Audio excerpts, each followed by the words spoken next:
téléspectateur yu ITV di leen dalal jàmm seen émission kennu askan wi ñu am mbégte dellu si fi naka noonu tey si talaata gi ñu am mbégte dalal maître El Hadj Amath Thiam nekk juriste consultant ñu fas yéene waxtaane ñi nga xamante ni dañ ñàkk seen bakkan ci émigration clandestine bi lan la yoon wax si ñoom maître man lay dalal jàmm ci plateau kennu askan wi fii si ITV. asalaamaaleykum El Hadj Malick maa ngi lay nuyu di la ziar ñëpp. ñi ñuy teewlu di la gërëm encore une fois pour une dalal bi may dalal ci émission bi merci beaucoup. Alors maître dañ koy démarrer d'abord ak conférence de presse gouvernement bi gis nañ réaction ministre de l'intérieur maître bien Antoine Félix Diome mu ni mbirum ñi nga xamante ni dañ ñàkk seen bakkan ci émigration clandestine bi ba léegi mënaguñu wax chiffres yi. D'accord loolu sax moom moo tax moom mooy prétexte émission bi alors loolu nan nga koy jàngatee. bon d'accord ma réponse bi ma wax bu ma xaw a bett la. ah bon waaw xaw na bett trop si. lu tax mais tamit ñi nga xamante ni dañu wax ay chiffres est-ce que am na lu leen leer. non waxuma ñuy avancé mais gouvernement bi ci moom dafa war a suivre événement bi. gouvernement bi waaw di suivre bien que. kon ñoom waroon nañu xam ñaata nit ñoo ñàkk seen bakkan. yombul nag mais war nañ ko essayer wax ne. teg ko mooy dara ci loxo nit ñi. parce que gannaaw ñooy état te ñoo njaboote ñëpp. le ministre de l'intérieur il est censé savoir toute l'information sur l'ensemble du territoire national étranger. parce que c'est lui le patron de la police. am na ay éléments de renseignement yu ko jox information dama yaakaar na même si les conditions de voyage ne sont pas réunies maanaam légalement c'est pas conventionnel. amul embarcation amul liste bu ñu établir y a rien. c'est tout est informel. mais n'empêche état bi war na xool ñi nga xam ne ñoo leen repêché wala imaginer ñi nga xam ne ñooy convoyé ñu jéem leen jàpp lay leen gaal bu ne kan ci nekk pas kan sax quoi mais ñàkk ñu am liste parce que dañuy wootee bindu. liste mënu ci ñàkk day am ay traçabilité. wa ilaa ñu wax leen gaal gu nekk ñaata moo ci dem gaal gi dem gisuñ ko ñaataa ci nit ci nekk ñu commencé. mais loolu moom quand même. am ay début de solution. mais loolu xam nga gouvernement bi ñu ngi si quand même. waaw loolu la mais boo taxee ne mënuñ ko wax du suñu wax loolu dafay jaaxal nit ñi te état moo njaboot ñi te da bul fàtte ñi dem duñ ay bandits duñ ay délinquants. c'est des citoyens honnêtes ñoo xam ne peut-être ils ne sont pas peut-être bien conseillés wala ñu jàpp ne loolu moo gën ci ñoom mais dañ fi bàyyi ay famille aussi de seen famille yooyu dañoo am obligation aussi de savoir de connaître aussi quel est le sort de leurs enfants. Voilà. Alors foofu sax dañ fay taxaw ni maanaam ñi ñàkk seen bakkan ci immigration clandestine bi yoon lan la wax ci ñoom.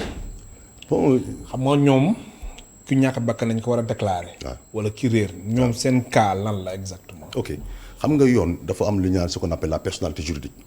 doomu aadama yoon dafa maanaam dafa prévoir ba nga juddoo ba bi nga ñàkkee sa bakkan même bi nga génnee àddina sax sa bàmmeel yoon da ko protéger doomu aadama yoon dafa protéger léppam dundam ba deem même bàmmeelam yoon da ko protéger. de sorte que ay atteinte à l'honneur yooyu ñu def ci nit ku dee wala atteinte son image yëpp yoon da ko protéger. da koy sanctionner kon bu wax la gannaaw kii dund la yoon gannaaw kii dee la yoon protéger bàmmeelam waxuma laa kii dund. donc dund bi nga commencé bi nga juddoo ba bi nga dee sa dee foofu la sa dund yem sa personnalité juridique amatoo droit amatoo obligation. bon fii nit dafa am lu droit di wax naan ñetti façon dee moo am ci droit. ñetti façon ñu jàpp ne nit ki bu ci nekkee ma dee naturel mooy bi ñu xam. maanaam dee boo xam ne ndogalu yàlla ñëw dee nga. ñëpp xam ne mi ngi woon fii wala jaar na fii wala feebaroon génn àddina loolu naturellement gis nañ corps bi. mais yoon dafa loolu boo demee ci code de la famille. article 16. moo ko organisé. article 16 ak yu ci topp ba 20 23 24 25 moo organisé ce qu'on appelle li ñuy wax absence. absence tamit am na. absence ak disparu mooy ñi nga xam ne dañoo dee te gisuñu seen corps. dafa am benn nu ko yoon tëggee ba benn instant bu ñu fa yegee dañuy jàpp ne ñi kat dañuy njort ne wax dëgg yàlla dee nañ. loolu mooy ñetti façon mais day am délai non. day am délai dafa nu ko yoon préparé tout ça yoon da ko tëgg. dee bu normal ñoo xam ne mairie moo koy réglé. mais am na dee yoo xam ne mairie du joxe certificat de décès bi. loolu yoon moo koy tëgg. comme lan. voilà comme boo jëlee kaaw absence boobu mooy ñoo ko xam ne tàggoo la dafa tukki. guerre amul ci dëkk bi jéye amul inondation amul wala bépp événement boo xam ne daal li mën a ci ñàkkee bakkanam xewul ci dëkk bi te bi mu xëy aussi génn na ne maa ngi dem rek mais waxul tàggoo na damay tukki maanaam tàggoo foo xam ne bakkanam mën na fa des mais kenn gisaatu ko ba mu demee ba léegi yaa ngi dégg maanaam ni mu réeree la fekk mu absenté kenn xamul ci seen circonstance mais nekkul ci jéey la dee wala ci lakk wala ci accident wala nangam tàggul tukki dafa génn rek xëy dem liggéey wala mu xëy dem fen mais ñëwaatul ñaari fan ñu koy wër kooku absent la dafa am ñu ko li ko yoon tëralee li ko yoon tëralee mooy boobu fukki at lay daw la ko yoon tëral procédure bi lay am fukki at ñu doog a établir ce qu'on appelle l'acte de décès judiciairement judiciaire. waaw boobu ku absenté wala ku disparu tribunal moo war a defar sa déclaration de décès pas mairie boobu mooy absence bi. oui disparu nag koo ko déggee mooy koo xam ne dafa tàggoon dafa tukki ci avion wala ci bateau wala ci gaal wala lakk am wala moo xam lépp loo xam daal moyen de transport bu mu jël la. après wala guerre am mais kenn gisaatu ko. mais ba léegi tamit jox deful signe de vie ootewul téléphone kenn déggu ko kenn gisu ko mais yoon aussi dafa am nu mu tëralee kooku. oui boobu nag moo ñu intéressé moo nekk si moo xaw a niru situation bii xale yi jël gaal gi dem ñoom dañoo dem jël gaal gi dem seen yoon. mais bu léegi kenn gisaatu leen. te bi ñu dem tàggu nañ seen i mbokk wala am na ñu yëg ne gaal gi lañ jël. mais kenn gisaatu leen. gannaaw nag situation ñaari situation moo fa absent ak disparu. kon ñun bii kon ñooñu disparu ay disparu lañ leen jàppee disparu ñoo leen di jàppee. ay disparu lañ leen jàppee du leen jàppee absence parce que ba ñuy dem xam nañ dañoo voyagé. oui te bañ voyagé ba léegi mën na semaine wala ñaari semaine seen mbokk xamuñ ci ñoom dara te kenn gisul seen koor yi ba léegi kon mën nañ jàpp dañoo disparu duñu ay absent mooy ko xam ne demul tukki demul fee dañoo toog rek gisutuñ ko. kooku mooy absent mais disparu nag dafay tukki day tàggu noonu maa ngi tukki moo xam ci avion lay jël moo xam bateau lay jël moo xam oto lay jël. mais après da nga dégg na jéyee am na ci affaire ba. mais kenn gisaatu ko. mais alors noonu la amee tamit ay cas yi nga xamante ni corps yi dañ leen di identifier naka noonu am na corps yoo xam ne duñ leen identifier. alors loolu yoon lan la wax si ñoom. bon li nga xam ne dafa am na ko yoon tëralee boo gisee yi nga xam ne corps dañ leen identifier kooku dañuy jël jox leen seen mbokk. normalement xàmmee nañ leen. xam nañ ne diw la x la Masamba la dëkk sàngam wala dëkk kër dangam wala diw xam nañu yaayam wala papam wala yaayam. kooku dañoo ay mbokkam yoon def li mu war def médecin légiste bi def ce qu'on appelle liggéeyam su paree médecin bi def certificat de genre de mort bi ñu dem jébbal ko jëf après autorisation d'inhumation ñu dem jébbal ko boromam après dem mairie utal ko certificat de décès boobu am problème. mooy bi am problème mooy bi nga xam ne gisuñ koor bari wala xàmmewuñ ko. ba pare dem suul ko. maanaam wala bu ñu ko gisee kenn xàmmeetu ko. mais dañu dem suul ko parce que moment bi situation bi ñu ko fekk kenn mënu ko jox ay mbokk. donc il faut ñu ooy sapeur pompier ñu dem jëbal ko borom suutural ko. te boobu day am acte de décès. boobu day am acte de décès mais moom boobu maire du ko defar. maire du ko defar. parce que mais est-ce que amul ay cas yi nga xamante ne identifié ko yow ki nga identifié donc ko ñu mën a defal acte de décès. oui mais am na si ay cas yi nga xamante ni des fois ñu dégg ñu ni. maire bi wala yooyu dafa outrepasser prérogative. non loolu maire amu ci droit actuellement. oui bu disparu amee façon situation yi bu amee maire bu defal certificat de décès nit yoon dal na sa kaw. amoo droit defar ko maire li mu da nga defal mooy certificat de décès bu non naturel. mais certificat de décès bu jugee ci maanaam absent boo xam dafa absenté gisatuñ ko wala bu jugee ci décès ci disparu comme situation bi xale yi dem ci mbënd ci gaal gi. oui su amee tribunal moo yor doxalin bi. tribunal mooy génne ce qu'on appelle la déclaration de la déclaration de décès. Jugement déclaratif de décès bi. oui tribunal moo koy joxe loolu ñu ooyee jugement déclaratif de décès bi. am na solo jugement déclaratif de décès boobu genre jugement lay génn su génnee day am dispositif la ñuy jël jox ko mairie ba nga xam ne fa la waa ji dëkkee fa lañ ko déclaré woon état civil ba maanaam fa la juddoo fa la mu koy juddu. mooy maire ba lañ ko jox maire bi transcrire ko.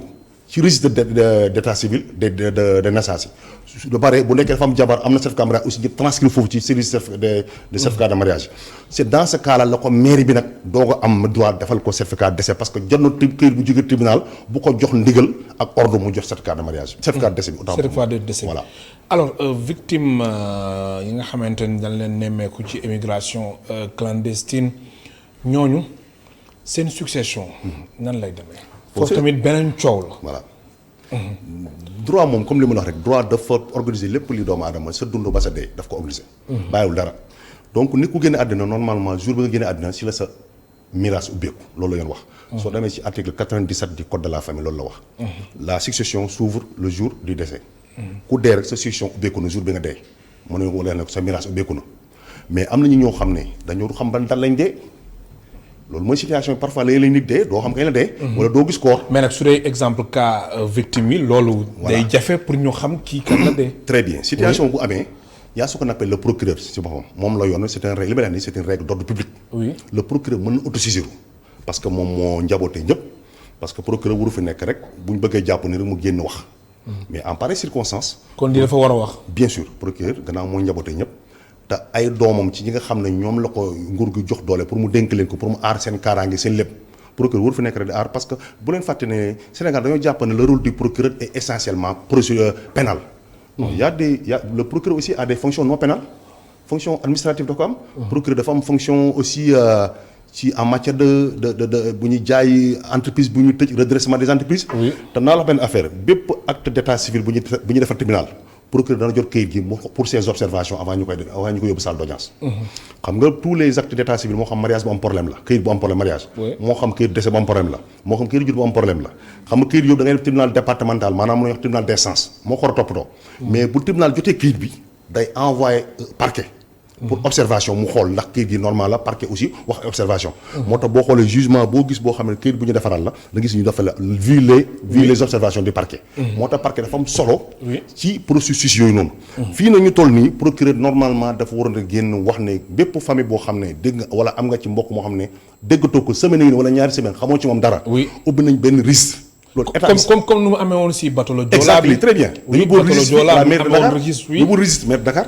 képp koo xam ne sa mbokk xam nga ne mbokk mu si gaañu nga indi këyitam wala këyit bi firi na moom nekk mi ngi nii ñu bind turam. santam profession date et lieu de naissance am. ñu indi ko après ça maintenant c'est l'état maintenant avec ses services compétents ak procureur ñoom ñoo daje ñu def ce qu'on appelle requête bi ñu déposer requête bi au niveau du tribunal defal ce qu'on appelle le jugement déclaratif de décès. léegi sur la base de ce jugement déclaratif de décès là si la ñu ubbee nag ce qu'on appelle si la jugement déclaratif bi vaut certificat de décès. bu certificat de décès bi nag amee ne si la ñu doog ubbi nag miraas mi oo njaboot na leen seen kayitu doom a ngi nii date bi la dee mais dee bi nag aussi nañ ko xalaat parce que certificat de décès day am date. mais ban date la waa ji gaañu parce que dem na ci gaal ban date la waa ji gaañu xam nga mënuñ ko xam. problème la boobaa nii la juge bi def soit su ko leer na am na ay témoins wala ay rescapés yu ci bokkoon ci am na ñoo xam ne yàlla mën a def ñu rëcc ci. juge mën na leen entendre pour wax leen ban jour la gaal gi këpp wala ban jour ngeen jàpp ngeen am problème ci géej gi ñoom mën nañ jàpp date bi su boobaa juge bi date boo leen retenir mais su nekkee ne amul kenn koo waxal ne ko lii la gisul comme laaj amul benn preuve la juge mën ordonner ce qu'on appelle une enquête administrative pour gën a leerlu ci mbir mi pour mën a xam ban date de décès mais bul fàtte ne tribunal aussi mooy joxe date bi. alors maître El Hadj Amath Thiam su weesoo émotion bi kon coolu ni ñuy wax naan immigration clandestine mbëkk bi mbirum ñàkk xëy la ndaw ñi amatuñu repère xamatuñu fu ñu jëm kon aspect bii dafa nekk aspect bi nga xamante ni lu am solo la ngir ñoom seen ëllëg wala tamit seen famille ñu xam exactement victime yi am na yoon lu mu wax ci ñoom. exactement mais xam nga li may wax naan droit par force dafay appliqué wu.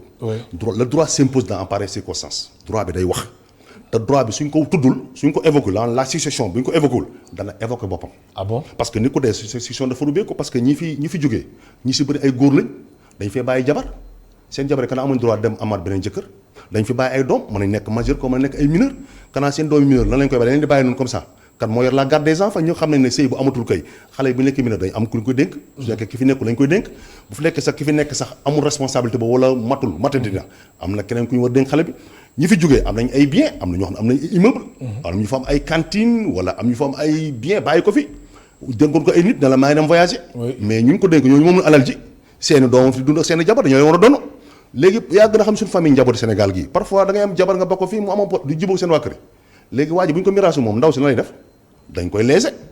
deuxièmement waa ji dem tukki mën na leb xale àllu jàmbur kam leb xaalisam est-ce que may na ko kooku dafa war a fay ko xaalisam ci kan lay dem mu fay ko ka ko leboon xaalisam gisatuñ ko ci ay waajum la war a dem ñu fay ko ñooñu lebu leen am nañ droit na ko lebooñu mais dañoo war a miraas waa ji fay ko àllam parce que ku dee dañ laa war a miraas bu ñu leen miraas yi génnee say bor ba pare li ci des desal say njaboot ñu miraas leen loolu moo normal.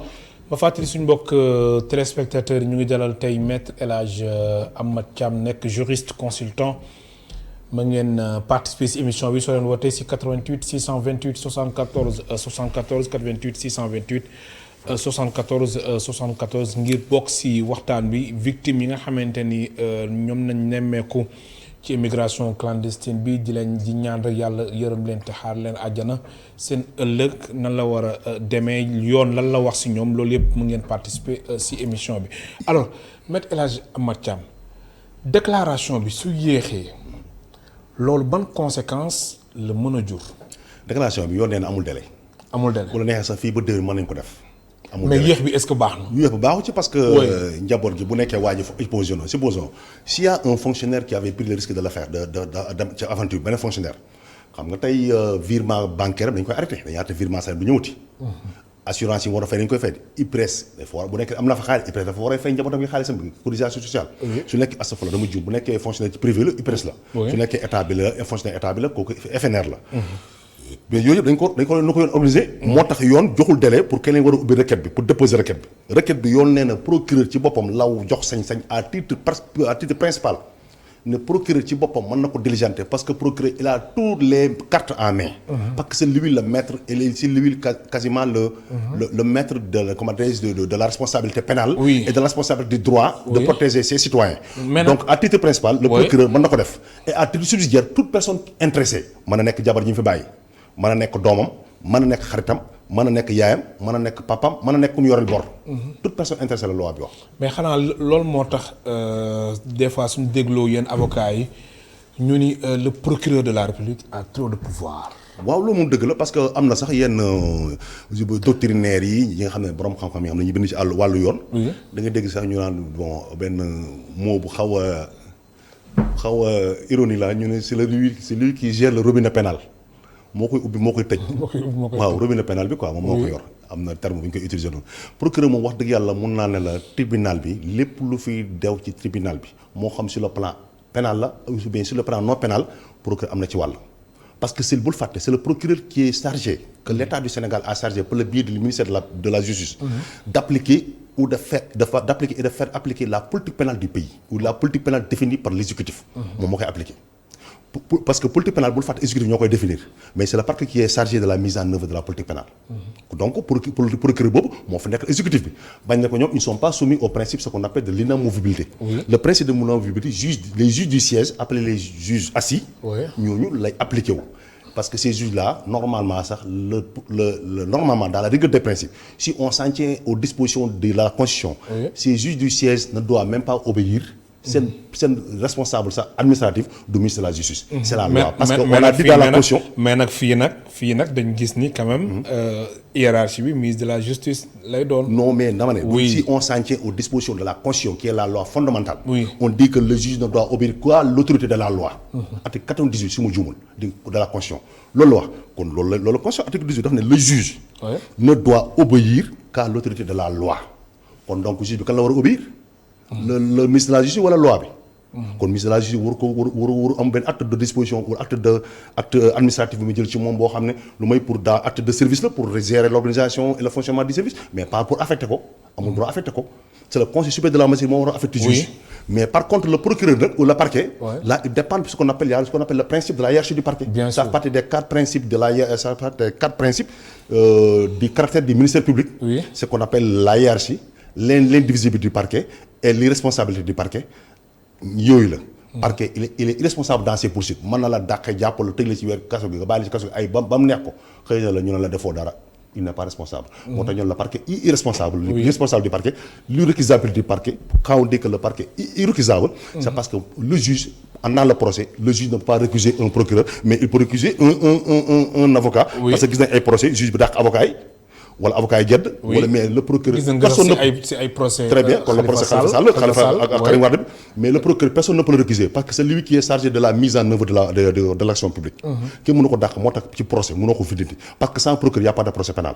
moo tax moom moo représenté le ministère public parce que c'est lui qui est chargé de déclencher les procédures publiques et pendant l'audience c'est lui qui est chargé de la mise en œuvre de l'action publique. moom mooy demander ce qu'on appelle l'application de la loi mooy requérir. moo tax parfois nga dégg parfois le procureur dans ses réquisitions a demandé temps au tribunal. alors si sa gis-gis Maître El Hadji Amath Thiam lan moo tax procureur de la République waxagul ba tey Serigne Bassirou Gueye ndax tamit soo xoolee quand même moor yi bëri na te des fois suñu gisee yenn dossiers yi comme ay dossiers ay Khalifa Sall ay dossiers ay Karim Wade da ngay gis wala ay Aïda Ndiongue da ngay gis procureur de la République organiser conférence de presse wax mais cas bi dafa war a wax. man li ma jàpp boo demee dafa war a wax parce que yoon moo ko teg. oui boo demee ci article 18 du code de la famille. daf ne le procureur de la République doit se charger de toute information. boo xam ne daf ko war a requérir wala mu joxe ko au niveau national international pour toute personne qui a connaissance peut-être des personnes qui boo xam ne dañ jàpp ne dañ njorte dañoo réer ci affaire bi.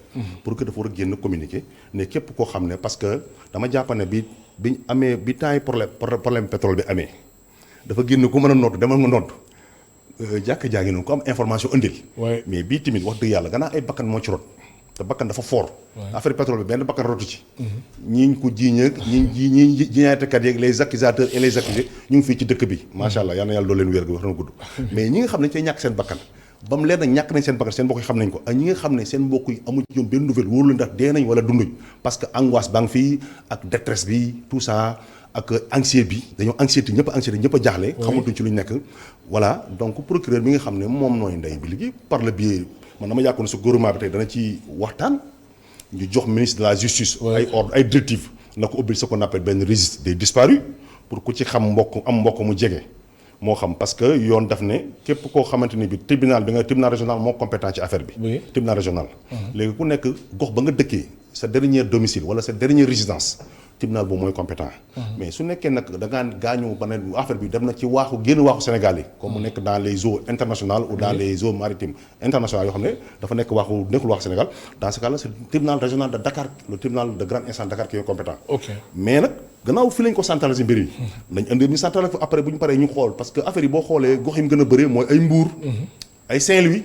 mais gox yi mu gën a bëri tribunal régional yi fa nekk nañ ubbi ay registre wax ne képp koo xam ne sa mbokk am nga ci sa mbokk moo jàpp ne gisatoo ko ci mbir mi déggatoo ko ñëwal ñu bindaale turam comme ça l'État par le biais du ministre de la justice en donnant des ordres au parquet ñu organiser comment faire pour aider ces familles là à avoir ce qu'on appelle les jugements déclaratifs de décès. léegi man lu ma bëgg xam mooy loolu noonu ñoom ministre de l'intérieur wala bokk plutôt ki nga xamante ne moom mooy procureur de la république. non pas ministre de l'intérieur ministre de l'intérieur amu ci procureur laa bëgg situation fi ñu toll affaire situation yoonu ministre de l'intérieur. voilà procureur de la république laa bëgg wax période bii nii su génnee wax est-ce que nekkul lu teel.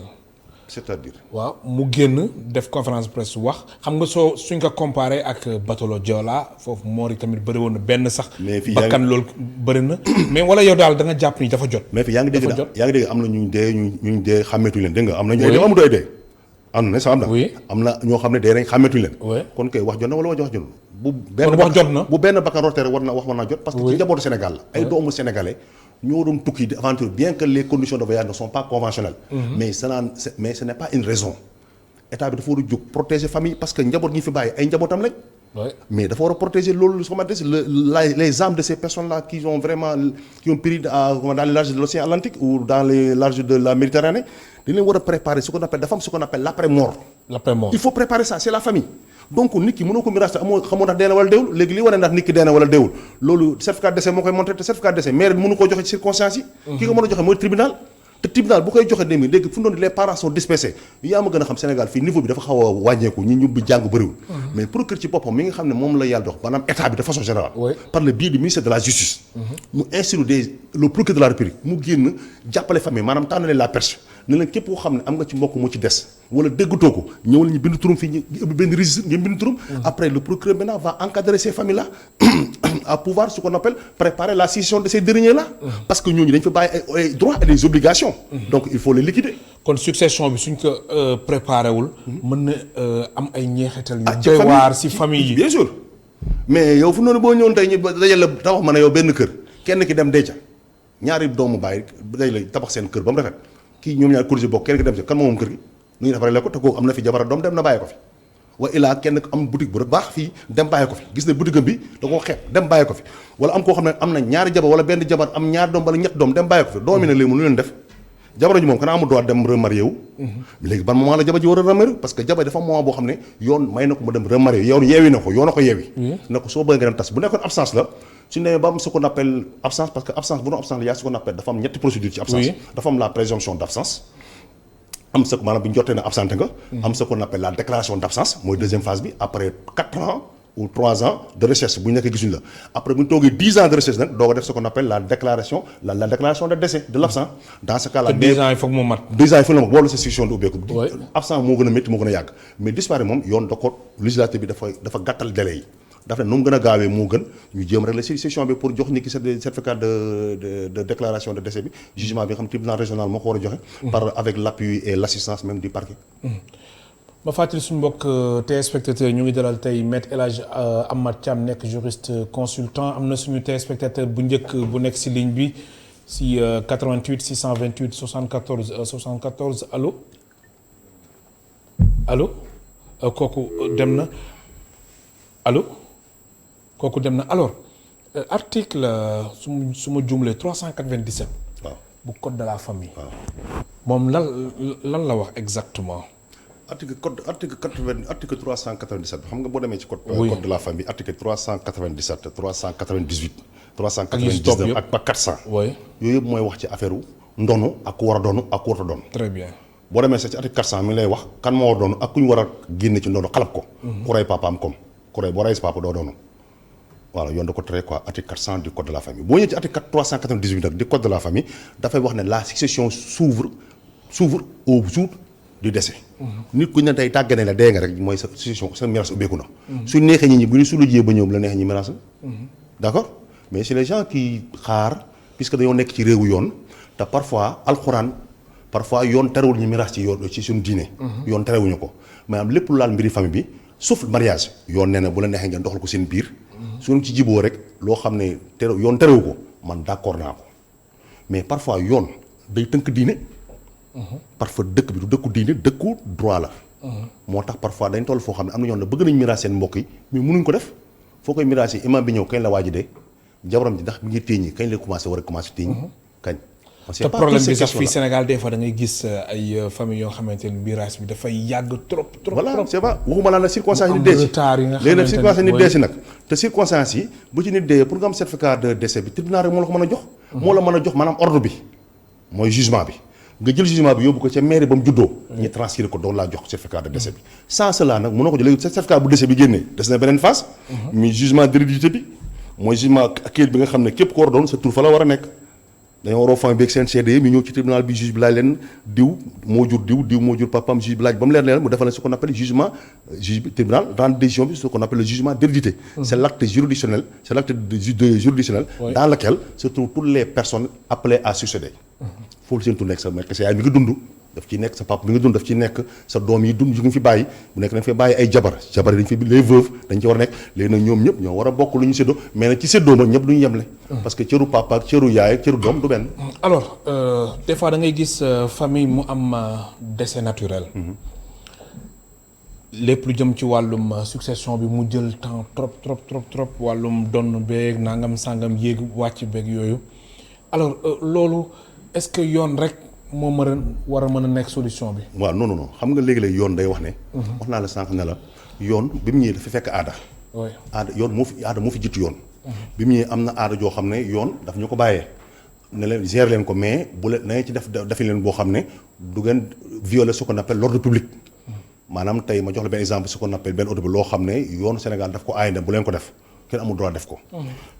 supposons nga dem France dafa takk ñaareel. xam nga loolu loi France da ko tare. dañ koy tas d'office. ce qu'on appelle amuñ ci sentiment tu violes l'ordre public tu violes l'ordre public française. parce que France xamuñ bigamie. xamuñ polygamie. France monogamie lañ xam. donc France xel xalaatu nga fay takk ñaar jabar ban meeree la koy defal polygamie amul. donc loolu donc yoon daf ne léegi bu ngeen ni miraas may naa la ngeen miraas au imam.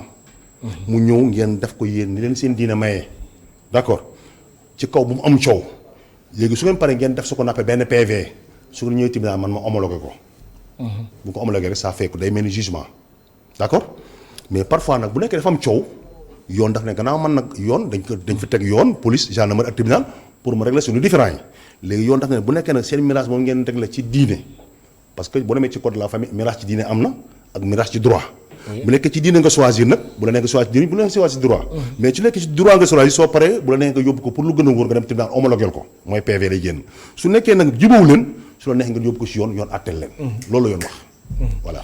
alors wàllum immigration clandestine bi yow mi nga xamante ni juriste nga consultant nga mu nekk ay lënt coow li bëri na trop xale yi di gën a jël gaal gi. loolu yow sa ban lecture nga siy def. bon lecture bi ma ci am daal mooy loolu yàgg na fi. yàgg na fi te gaw ma ne mu gaaw fay jóg. xanaa tey dafa gën a jël benn ampleur bu gën a rëy. yàgg na fi am na ñoo xam ne sax parfois bateau convention yi dañuy jaar daw dugg port bi bateau yóbbu leen loolu yàgg na ci àddina burle gaal li ñu naan burle oto. damaa burle dem voyager am na ñuy burle Dakar Kaolack ci oto. kon burle gaal am na burle aussi bateau am na. mais pourtant jeunes yi aussi mën nañ toog tekki fii. waaw xam nga ku nekk rek ak ni la yàlla bi ne dëkk. am na ñoo xam ne seen wërsëg fii la ko yàlla def am ñoo xam seen wërsëg fii la ko yàlla def mais daal franchement man su ma seen képp koo xam daal am nga métier. nga gëm sa métier. parce que dama yaakaar ne man dama ne nit ki gën a pauvre mooy ki xam ne jàngul amoo métier soo jàng amoo métier là tu commences à t'appauvrir. mais su nekkee yàlla dénk la sa jàng bënnul mais am nga métier loo mën a def soo ko gëmee parce que nit aussi loo gëmu mënoo ci barke mënu laa jëriñ mënoo ci am barke. am na suñu téléspectateur bu nekk ci ligne bi allo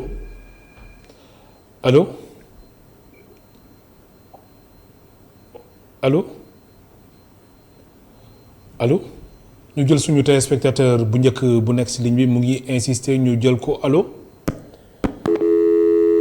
kooku dem na ñu ngi jégalu ci wàllum technique boobu la alors Thiam ñu ngi toll woon ci jeunes yi nga xamante ni ñoom dañu dogu ni dañuy jël gaal gi dem te pourtant ñoom mën nañ toog fii teg si réew mi. bon xam nga lu ma ci wax rek mooy loo gis rek c'est peut-être bon état bi aussi war na xoolaat politique pénale am parce que nit ki booy def benn affaire. bon y a cette ay agences yu ñu créé agence président bi am na volonté. pour dimbale xale yi. parce que ku dem bay créer ay agence di créer aussi yokk ministre de l'emploi ak ministre de la formation professionnelle. uniquement pour créer la formation professionnelle des gens yaakaar naa ne am nga yéene pour dimbale say xale ñu am métier wala ñu seen bopp yi am dara ñu am ce qu'on appelle savoir faire mais dama jàpp ne parfois peut-être ci mise en œuvre peut-être day péché. ci mise en œuvre. waaw mais président moom ligne di lépp lu mu waroon def créer na ay ministères yoo xam ne day jàppale xale yi seen formation. ministère spécifique ministère chargé de la formation professionnelle. ñu ngi xale yaa ngi ci góorgóorlu ñu ci am chance di former ñu leen di former. créé nañu fi ay agences yoo xam ne peut-être pour aider les jeunes là je sais pas si agences yi. est-ce que ñu ngi def seen liggéey convenablement ou pas maanaam ñi nga xamante bi ñoom lañu war a dimbale maanaam ñi am nañu ay dossiers déposé ko normalement dans les conditions décrites par la loi ndax suspect ñax ñi ngi jox ñëpp maanaam ndax séddale mi tëddee na ñaaxaanaay. foofu laa bëgg a waxee. maanaam ndax ku ko mérité rek ñu ñëw jox la. voilà deuxièmement et dernièrement mooy li ma bëgg a xam daal mooy il faut prêter une oreille attentive à la jeunesse. parce que ni mënoo ko déglu te dégluwoo problème am ba pare il faut les écouter. ñu revaloriser ce qu'on appelle les maisons assistance sociale yi. oui assistance sociale dafa baax. bu baax ci réew oui ñu déglu xale yi déglu lan la c'est pour quel la problème. mais Sénégal dafa am yoo xam ne daal dafa vraiment dafa moom solo trop ci réew gisoo ñu bi ñu jàng à l'époque à lycée y avait ce qu'on appelle assistance sociale soo amoon ay problème wala nga ay problème familial da ngay dem mu déglu la di la jàppale assister la suivre la ba nga ñëwaat yooyu dafa baax déglu xale yi laaj leen la mooy seen problème état bi su ci mën a dimbali na leen dimbali parce que aussi politique de l'emploi état bi lañ ko dégg. alors li mu ci mën ma góorgóorlu ci ba. alors est-ce que du loolu la chef de l'État xam ba conseil des ministres mu taxawal lu ñuy wax conseil national pour l'emploi et l'insertion des jeunes daan si ñëw léegi am na kenn ku nekk si ligne bi allo allo. allo. bismillah kilifa gi fa nga ñu woowee. allo. alhamdulilah fa nga ñu woowee. man maa ngi Tubaab Jalaaw. Tubaab Jalaaw bismillah ñu lay déglu. waaw man lépp laa ndoy laa sant. baal ñu nga wàññi télé bi nga wax directement kilifa gi su ko defee teggin bi gën a mën a jàpp ni wàññil télé bi. ok. waaw daa mel def. waaw wàññil télé bi carrément. licence de pêche yi licence de pêche yi moo indi bëgg. ngay licence de pêche yi. am problème ba dem lii dem ay mool lañ. problème bi moom métti da ngeen xamul ko da nga def ci géej bu ñëw tuur. da nga am 100 francs.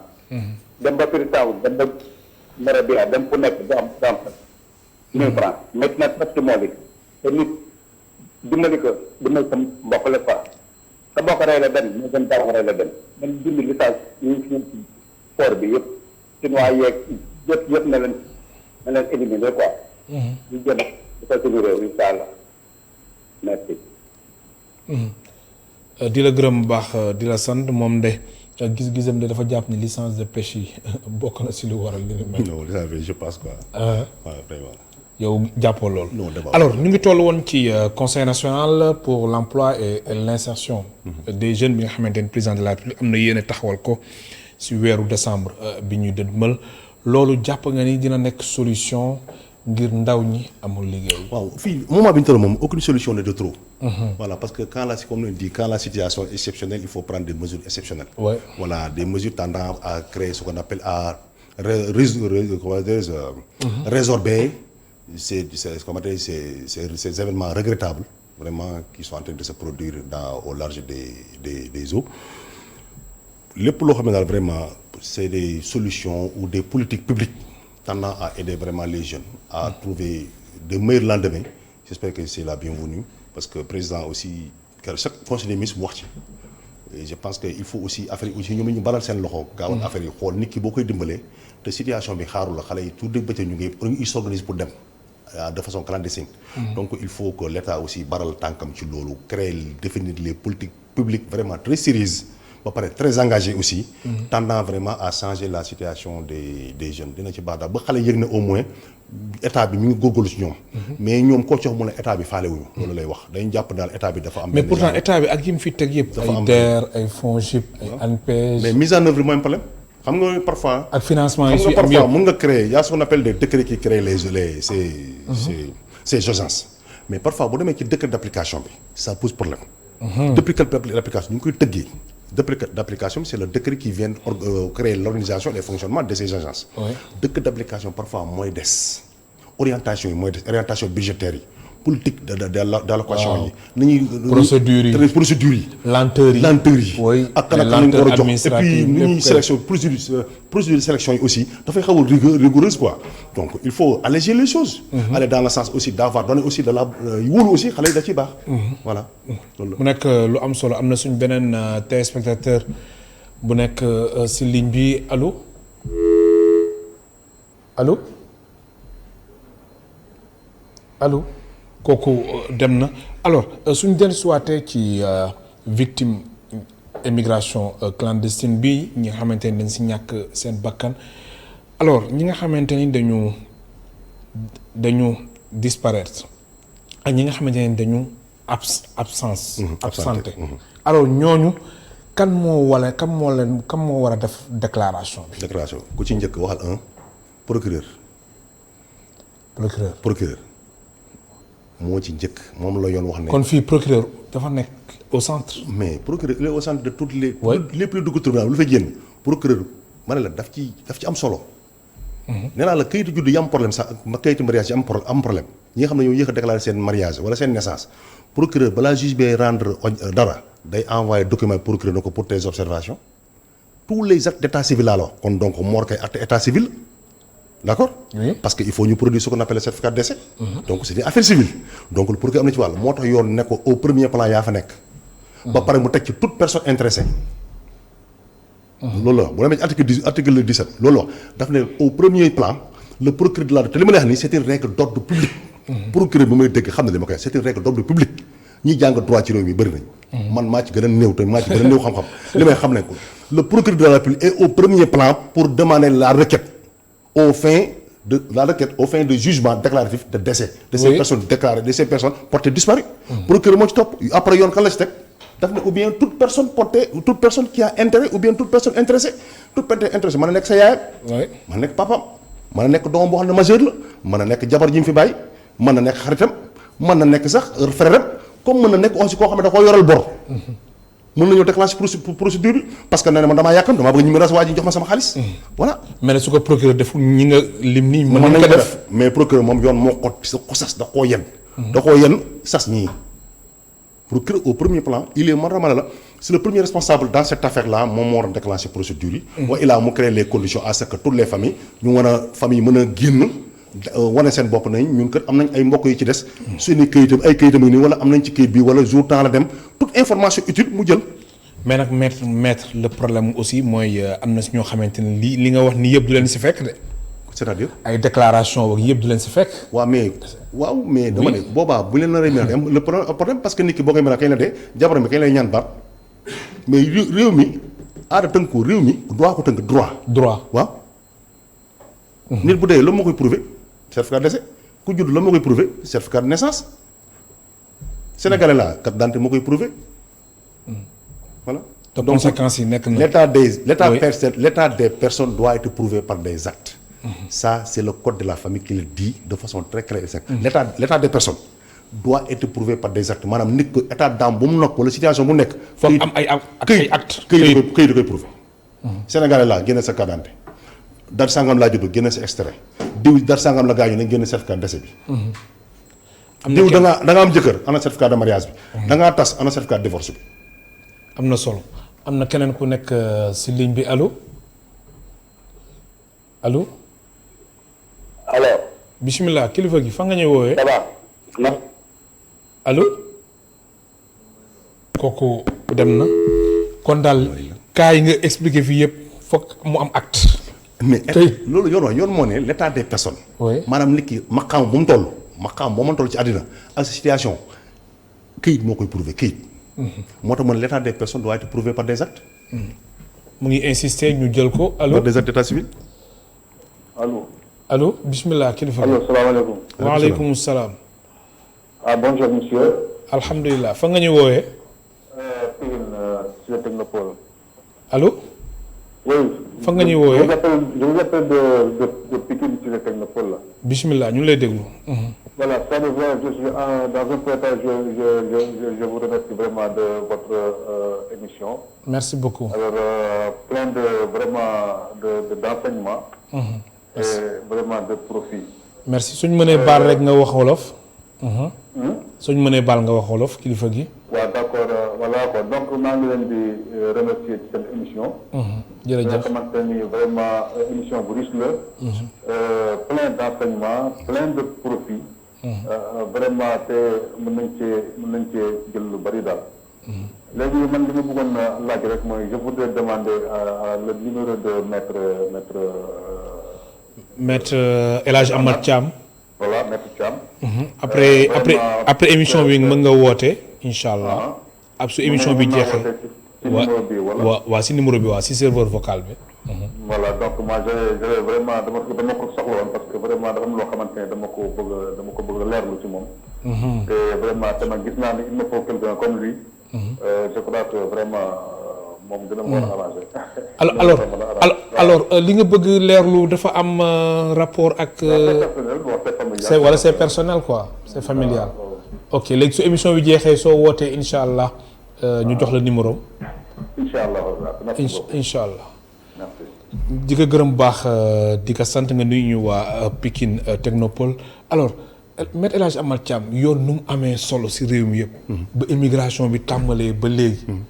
débat bi mën naa wax ni yow yaa ko fi soulever. mais lu tax. lu tax coow li ni muy kur bi yëpp. parce que débat bi dama gis ne affaire yi commencé ba léegi nit ñi ku si wax politique ngay wax sur le plan politique nga si wax. maanaam pour définir les politiques publiques yi fi président def ak yooyu. wala parfois économie si wax. wala peut-être qu'est-ce qui a poussé les gens sur le plan politique à parler à prendre l'erreur. mais aspect yooyu am na solo. voilà bien sûr. Oui. bien sûr mais fii rien n'est de trop. lépp lu baax parce que jàng àddina dafa bëri ay pàcc. lépp ay jàngat la. même ñi waaye diine sax war nañu ko jàngat ñi nga xam ne xam naa ñi nga xam ne dañuy def ay prêcher ci diine. xam naa alxames bi seen waarate danañ ci ñëw wax mbënd mi nuñ ko kii. gisoo sax xalif général de Médina Baye bi. Cheikh Ibrahima Niass wax na ci. xalif général aussi des Mourides Sëñ Ba wax na ci aussi. donc dafa intéressé ñëpp. du droit leen intéressé dama la wax na la maanaam science lu dafa intéressé lépp ñëpp la intéressé et puis c'est une situation qui embrasse toutes les sciences. sociologue dañoo war a wax. sur le plan psychique aussi dañoo war a wax ak nit ñi xale yi am dañoo rescapé dañoo soxla ko wax ak ñoom. parfois mën nañu ay dépression doo comprendre.